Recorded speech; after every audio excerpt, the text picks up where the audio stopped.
Assalamualaikum warahmatullahi wabarakatuh. Perkenalkan, saya Putra Afwanul Husnain dari kelas L4102 ingin mempresentasikan hasil kerja UAS dari kelompok kami yaitu kelompok 11. Perkenalkan, nama saya Muhammad Noviantoro, NIM 110174248 dari kelompok 11. Perkenalkan, nama saya Indra Patmajaya, NIM 11021811113 dari kelompok 11. Perkenalkan, nama saya Pandu Sujati, NIM 1102174232 dari kelompok 11. Di sini kami akan mempresentasikan hasil kerja UAS dari kelompok kami, kelompok 11. Pertanyaan pertama yaitu pada sistem multiple access berikut, mana yang membutuhkan koordinasi waktu yang presisi? Jawabannya adalah TDMA atau Time Duplex Multiple Access. Karena TDMA memberikan satu pita frekuensi untuk dipakai ke beberapa pelanggan. Jadi, kanal-kanal komunikasi dirupakan dalam bentuk slot-slot waktu. Slot waktu adalah berapa lama seorang pelanggan mendapat giliran untuk memakai pita frekuensi tersebut. Yang kedua, TDMA dan TDMA berbeda dalam hal jawabannya betul semua. Karena pada diberikan satu pita frekuensi untuk dipakai beberapa pelanggan. Jadi, dalam global itu. Sedangkan pada TDMA, seluruh pelanggan menggunakan frekuensi yang sama pada waktu yang sama. 3. Perencanaan frekuensi sangat esensial di dalam AVDMA karena FDMA adalah merupakan teknik multiple access yang satu pelanggan satu jalan, di mana pita frekuensi dianggap satu jalan.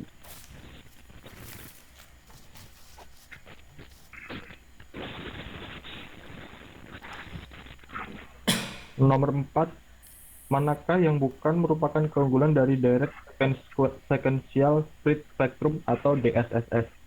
Jawabannya adalah D, menggunakan spektrum yang sempit. Karena keunggulan dari DSSS mampu menekan jamming serta tahan terhadap interference.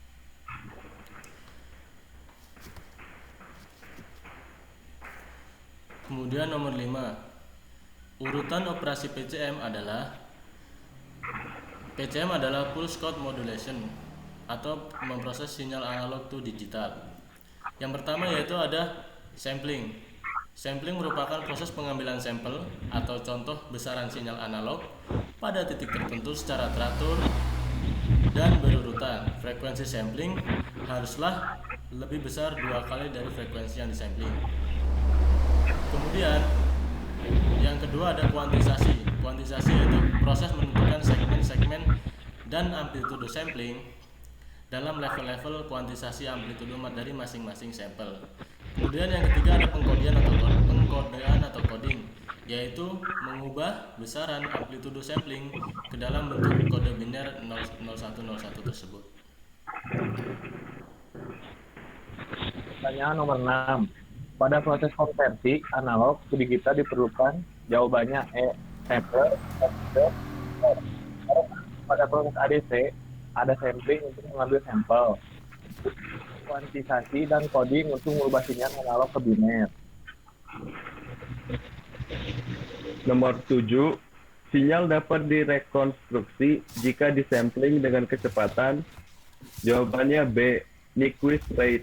Karena pada teori sampling channel, jika sinyal band limited SX yang disampling pada Nyquist rate, sinyal dapat direkonstruksi dari sampel SK dengan hubungan SX sama dengan K sama dengan min tak hingga sampai tak hingga SK sin X min K.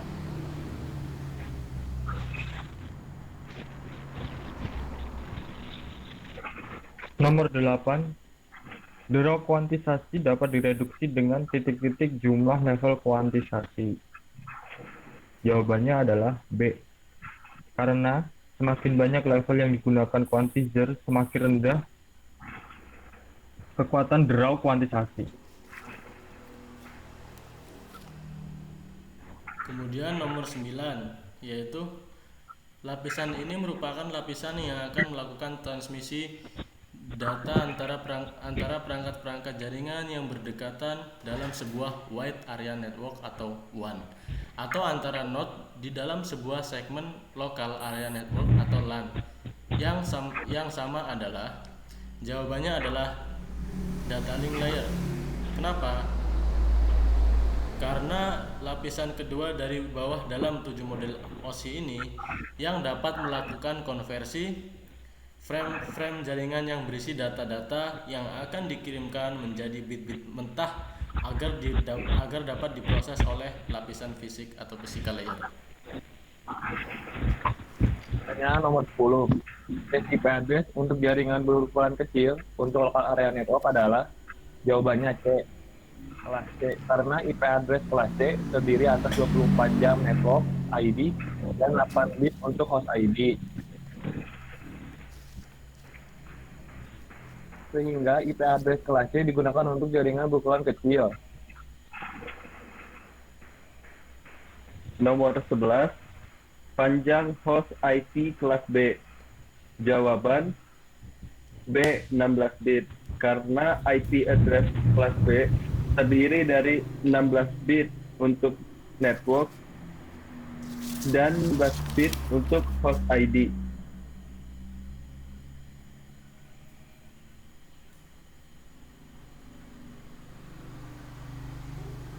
Nomor 12. Sebuah program yang menentukan diizinkan tidaknya lalu lintas dan keluarnya server adalah C. Firewall. Karena program firewall adalah program yang menentukan lalu lintas server, diizinkan atau tidaknya sebuah server itu. Kemudian yang nomor 13, pada model TCP/IP, error recovery dilakukan oleh layer. Jawabannya adalah transport layer. Karena di mana terdapat fungsi flow control, yaitu dilakukan agar menjaga data tetap reliable, di mana pada pengiriman data ada kalanya terjadi error atau buffer si penerima sedang penuh. Disinilah fungsi flow control untuk memperbaikinya atau biasa disebut TCP error recovery. Pertanyaan nomor 14. Data dimanfaatkan dengan tidak menghilangkan sedikit pun informasi yang dikandung di dalamnya adalah teknik. Jawabannya C. Closeless, karena data yang dikirim dengan tidak menghilangkan sedikit pun informasi di dalamnya adalah teknik closeless. 15. Suatu teknik penggunaan online system oleh beberapa pemakai secara bergantian menurut waktu yang diperlukan pemakai disebut dengan D. Time sharing system. Karena teknik penggunaan online system berdasarkan pergantian waktu ada pada time sharing system. Nomor 16. Layer yang bertanggung jawab pada enkripsi data adalah jawabannya adalah C. Layer presentation. Karena tanggung jawab layer ini adalah seperti konversi data, transfer data, dan juga konversi translasi data dan enskripsi data. 17. Suatu cara untuk memperkecil ukuran data serta mempersingkat waktu pengiriman maupun menghemat penggunaan media adalah jawabannya adalah C, yaitu kompresi. Kenapa? Karena kompresi adalah sebuah cara untuk menempatkan file sehingga space yang diperlukan untuk menyimpan file menjadi lebih kecil dan efisien dalam penyimpanannya, serta mempersingkat waktu pertukaran file. Cara ini memungkinkan file disimpan dalam kapasitas kecil dan kemudian bisa dikembalikan lagi di kapasitasnya seperti semula. Pertanyaan nomor 18. Pada serial transmission memiliki metode transmisi yaitu jawabannya C. Synchronous transmission dan asynchronous transmission. Namanya waktu penerimaan masing-masing bit ditentukan secara pasti dan saat asinkronus jika waktu yang dibutuhkan tiap bit dari satu karakter tidak dipengaruhi karakter sebelumnya. Nomor 19, fiber optik banyak digunakan dalam sistem komunikasi, baik berupa voice data ataupun video. Yang bukan merupakan kelebihan fiber optik adalah jawabannya D, mudah instalasi, karena instalasi fiber optik dapat dikatakan cukup rumit serta biayanya cukup mahal.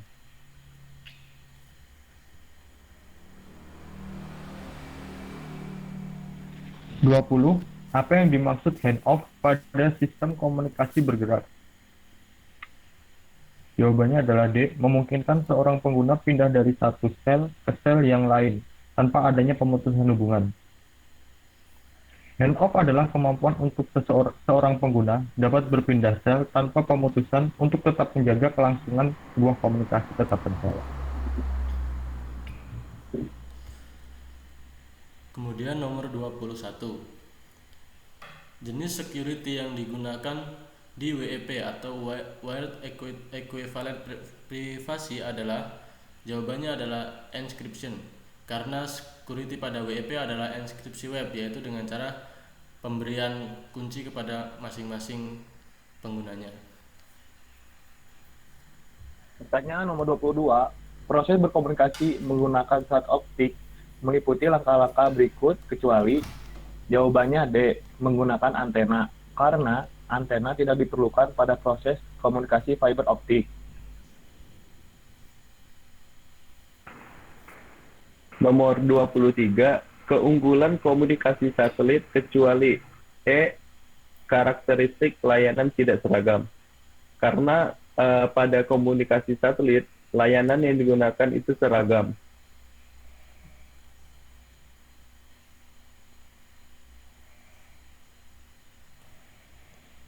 Nomor 24. Proses penumpangan informasi yang terkandung dalam sebuah rentan frekuensi pada sebuah frekuensi pembawa adalah definisi dari E, modulasi.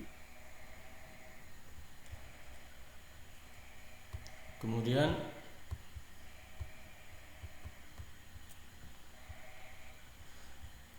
nomor 25. Jenis-jenis sel pada komunikasi bergerak berdasarkan coverage areanya, yaitu kecuali jawabannya adalah nano, karena komunikasi data berdasarkan coveragenya ada 4, yaitu global, makro, mikro, dan pico. Itulah jawaban dari S dari pilihan ganda dari kelompok kami. Baik, di sini kami akan menjawab pertanyaan esainya yang terdiri dari 5 soal. Yaitu pertanyaan pertama, dengan menggunakan Hamming code event parity, apakah terdapat error pada kode word berikut, yaitu XX00110. Jika ada, tentukan posisi error tersebut, di mana XX ini diganti dengan 01. Karena kami kelompok 11, yaitu kelompok ganjil, maka kode wordnya jadi 0100110110. Yang pertama kita lakukan adalah membuat tabel, yaitu yang pertama posisinya yaitu dari angka 1, 2, 3 sampai dengan 7. Kemudian kita tuliskan word di bawahnya, yaitu 010010. Kemudian kita tentukan di P1 di mana dia bertanggung jawab atas bit 1, 3, 5, dan 7. Kita cek terlebih dahulu, yaitu bit 1-nya 0, bit ketiga 1, kelima 0, ketujuh 0. Maka itu kita tambahkan 1, yaitu karena di situ masih even, kita tambahkan 1. Kemudian yang P2 yaitu kita cek lagi, dia bertanggung jawab atas 2, 3, 6, dan 7. Yaitu di bit 2 ada 1, di bit 3 1, di bit 6 1, dan bit bit 7 0, yaitu even atau belum out, maka kita tambahkan 1 biar out. Kemudian yang P4 dia bertanggung jawab atas 4, 5, 6, dan 7, di mana 4 itu 0, bit 5 0, bit 6 1, dan bit 7 0. Dan kita tambahkan 1 karena dia masih even. Nah, di mana even parity ini kita menjumlahkan yang even, yaitu P4, P2, P1, karena semuanya even maka jumlahnya 7. Kemudian dengan demikian errornya terdapat pada bit ke-7. Kemudian setelah itu rubah bit ke-7 dari 0 ke 1. Maka kode word sebenarnya yang tidak error adalah 11 00 110.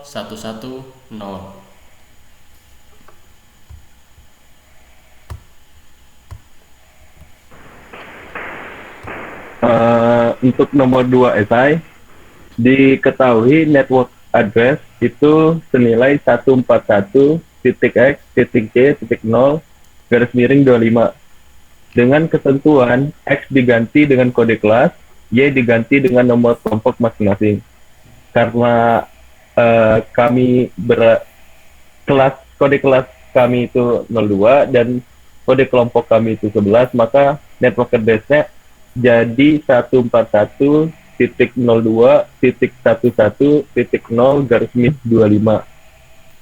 Address kelas pada network address yang diketahui diklasifikasikan sebagai kelas B karena pada oktet awal itu senilai 141 yang merupakan klasifikasi daerah kelas B. Yang kedua, default subnet mask itu 255.255.0.0. Ini adalah default untuk kelas B. Untuk custom subnet mask itu 255.255.255.128. Ini sesuai dengan network address yang diketahui dengan memandang garis miring 25 sesuai yang diketahui. Pada garis miring 25, CIDR 25 diketahui subnet masknya sejumlah 255.255.255.128. Untuk jumlah subnet itu sesuai dengan rumusnya 2 pangkat X. X itu bermaksud untuk banyaknya bit 1 pada 2 oktet terakhir. Itu sejumlah ada 9, sehingga jumlah subnet yaitu 2 pangkat 9 sama dengan 512. Jumlah host address per subnet Y di sini 2 pangkat Y. Y di sini kebalikan dari X yang tadi merupakan bit 1, Y merupakan banyaknya bit 0. Diketahui bit 0 yang didapat itu sejumlah 7. 2 pangkat 7 hasilnya 128 dikurangin 2, sehingga jumlah host address per subnetnya itu 126. Untuk jumlah usable address itu adalah perkalian dari jumlah subnet dan jumlah host address per subnet. 126 dikali 512 hasilnya 64.512. Blok subnet itu 256 dikurangi blok sesuai dengan CIDR yang diketahui. Diketahui CIDR-nya garis miring 25, sehingga oktet terakhir dari default custom subnet masknya itu 128, sehingga 256 dikurang 128, hasilnya itu 128, sehingga blok subnet itu adalah 128 dimulai dari 0, sehingga mulai dari 0 ditambah 98 dan seterusnya. Karena maksimalnya 256, sehingga berhenti di 0 dan 128 saja. Untuk rentang subnet ke-7 itu didapatkan 141.02.14.1 sampai dengan 141.02.14.126. Di sini yang tulis harusnya yang 11-nya jadi 14 ke 12. Alamat blok subnet kelima itu 141.02.13.0. Di situ juga ada kesalahan menulis, bukan 03 yang dimaksud, tapi 02. Untuk broadcast address pada subnet keempat itu ada pada 141.02.12.255. Untuk user address pada subnet ke-6 itu berada pada dari 141.02.13.129 sampai 141.03.13.255.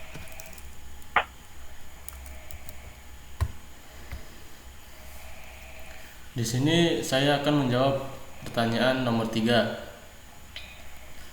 di mana soalnya diketahui 7 simbol A, B, C, D, E, dan F dan G dengan probabilitas masing-masing kemunculan masing-masing adalah A 0,25, B 0,20, C 0,15, D 0,15, E 0,10, F belum diketahui, dan G 0,11 karena kelompok kita yaitu kelompok 11.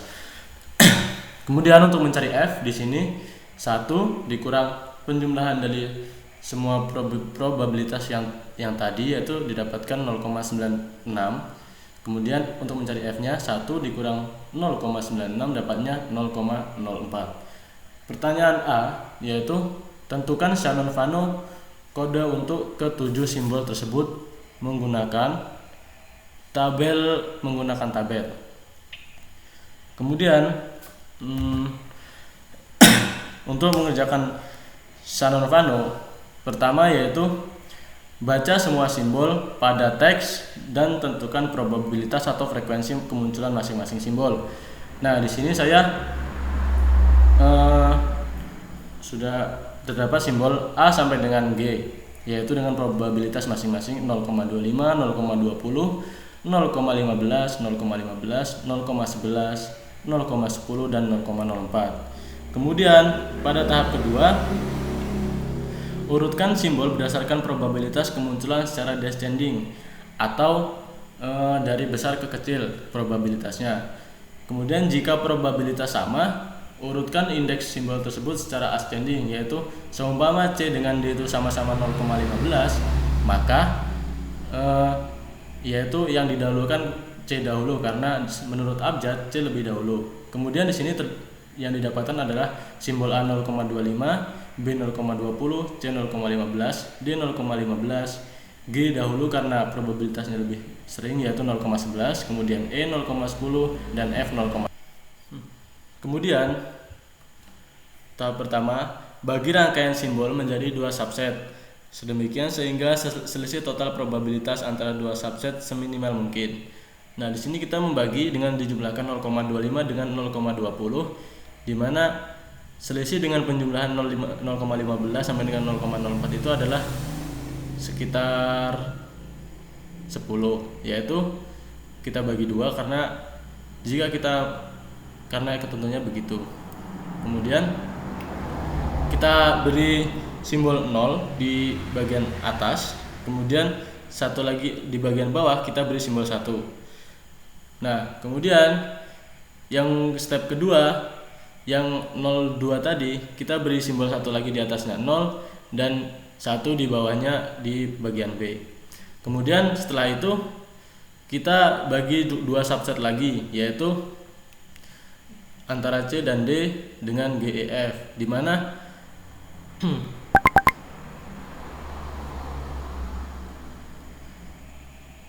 dari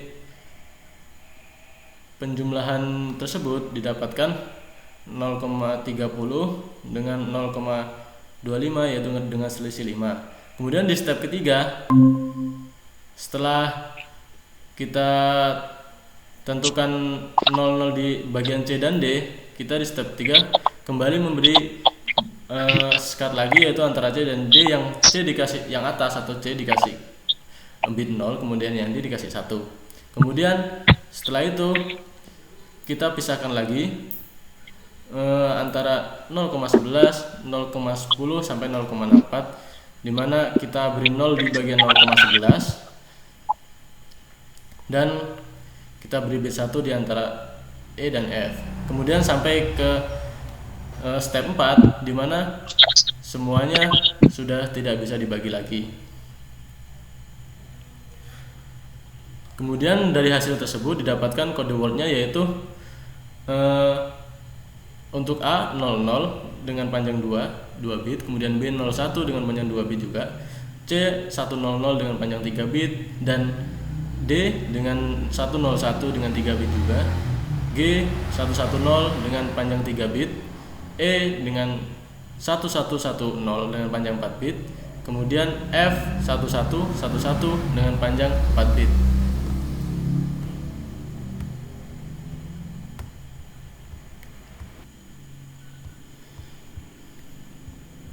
Kemudian untuk nomor 3B, tentukan Shannon-Fano kode dengan diagram pohon.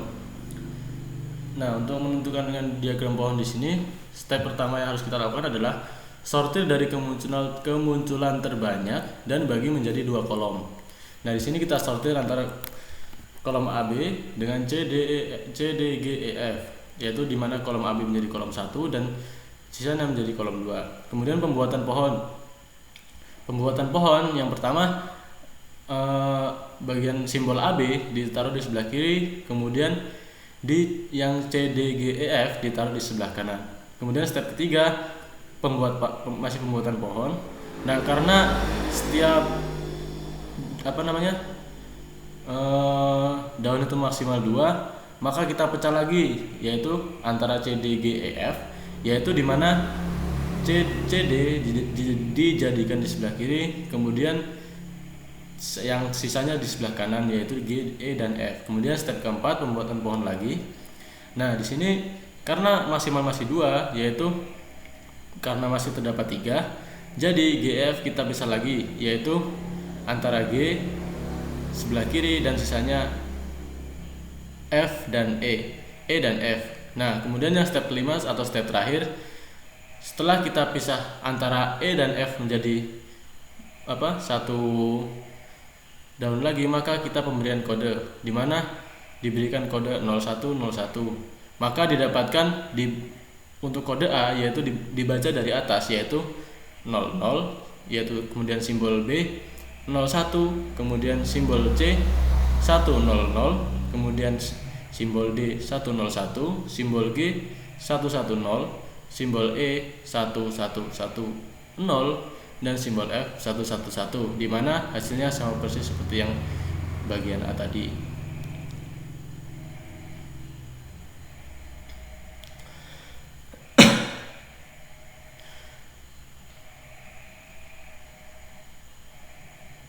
Kemudian yang C, menghitung redundancy dan efisiensi. Nah, untuk menghitung redundancy yaitu rumusnya R sama dengan L min H, di mana kita harus mencari L terlebih dahulu, yaitu L adalah average length, dengan rumusnya sigma P SI dikali dengan N SI atau simbolnya. Kemudian setelah kita menghitung, di mana 0,25 dikali 2, 0,20 dikali 2, 0,15 dikali 3, 0,15 dikali 3, 0,11 dikali 3, di 0,10 dikali 4, dan 0,04 dikali 4, kita jumlahkan semuanya, yaitu kita dapatkan hasil 2,69 bit per simbol. Kemudian untuk entropinya atau H, yaitu rumusnya sigma P min sigma P kali log P SI simbolnya. Kemudian setelah kita hitung, kita dapatkan hasilnya 2,64 bit per simbol. Maka redundansinya R sama dengan L min H, yaitu 2,69 dikurang 2,64, maka kita dapatkan 0,05 bit per simbol. Kemudian menghitung efisiensi. Untuk menghitung efisiensi, rumusnya adalah H per L dikali 100%, di mana hanya sudah kita dapatkan tadi 2,64 dan L nya 2,69, maka Setelah dibagi dikali 100% didapatkan hasil 98,14%.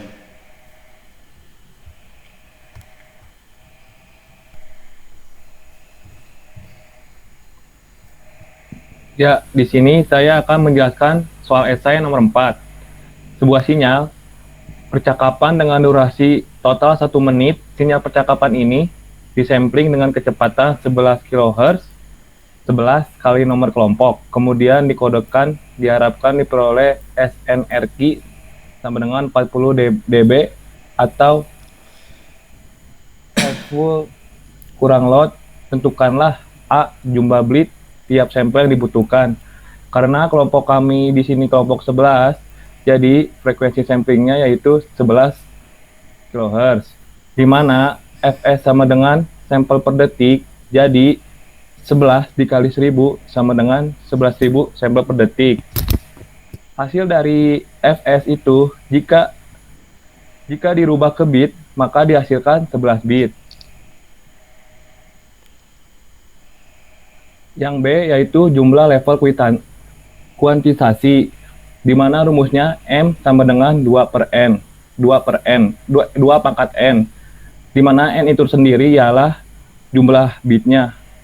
Jadi 2 pangkat 11, karena tadi sudah diketahui 11 itu dari nomor kelompok. Jadi 2 pangkat 11 yaitu 2048. Soal nomor C yaitu bitrate dan bandwidth sinyal PCM. Rumus bitrate sama dengan Fs dikali bit. Jadi Fs tadi sudah diketahui 11.000 dan jumlah bit juga sudah diketahui 11. Jadi 11.000 kali 11 sama dengan 121.000 kHz. Di ke kbps ini menjadi 121 kbps. Terus yang kedua, sinyal bandwidth sama dengan FPCM, yaitu rumus bandwidth sendiri Fs sama dengan 2 per FPCM. Fs sendiri tadi sudah diketahui 11 kHz dan sama dengan 2 FPCM, jadi 11 dibagi 2 yaitu FPCM sama dengan 5,5 kHz. D. Kapasitas memori untuk percakapan 1 menit tersebut. Jadi rumusnya C sama dengan bandwidth log dikali 1 plus SNRQ. Jadi bandwidth tersebut sudah diketahui dari hasil FPCM 5,5. Jadi di sini 5,5 dikali 1000 jadi 5500 log 41. 41 itu dari SNRQ 40 dB ditambah 1. Jadi 5500 dikali 5,36. 5,36 ini dari log 41. Jadi hasilnya 29,29.480 bps. Di ke kbps ini menjadi 29,48 kbps. Yang berikutnya adalah nomor 5. Diketahui sinyal data atau DT adalah min 1, 1, dan 1. Dan DSS code-nya atau CT 1 min 1, 1, 1 untuk kelompok genap, dan 1, min 1, min 1, min 1 untuk kelompok ganjil. Karena kelompok kami adalah kelompok 11, maka DSS code-nya kita menggunakan 1, min 1, min 1, dan min 1. Soal A adalah sinyal data dan DSS code. Yang pertama adalah sinyal data atau DT. DT di sini cara penggambarannya adalah apabila plus 1 maka di atas dan min 1 di bawah. Bisa dilihat dari gambar pertama, karena dimulai dari min 1 kita mulainya dari bawah, dan untuk seterusnya kan 1, 1 maka dimulainya di atas. Gambarnya seperti itu. Dan yang kedua adalah DSS code, masih di soal A. Sama seperti sinyal data, apabila plus 1 maka ditulis dari atas, digambar dari atas, dan min 1 dari bawah. Namun perbedaan dari DSS code dengan sinyal data adalah sinyalnya 2 kali dari sinyal data. Bisa dilihat karena kita ganjil, jadi kita menggunakan tadi DSS code-nya 1, min 1, min 1, dan min 1. Bisa dilihat dari gambar itu, pertama adalah plus 1, dimulai dari atas. Setelah itu adalah min 1, min 1, min 1 dari bawah. Karena di keterangan tadi di sinyalnya 2 kali, berarti kita melakukan pengulangan terhadap gambar sinyal tersebut. Setelah itu adalah soal B atau spreading sinyal atau TB. TB sendiri adalah DT dikali DT.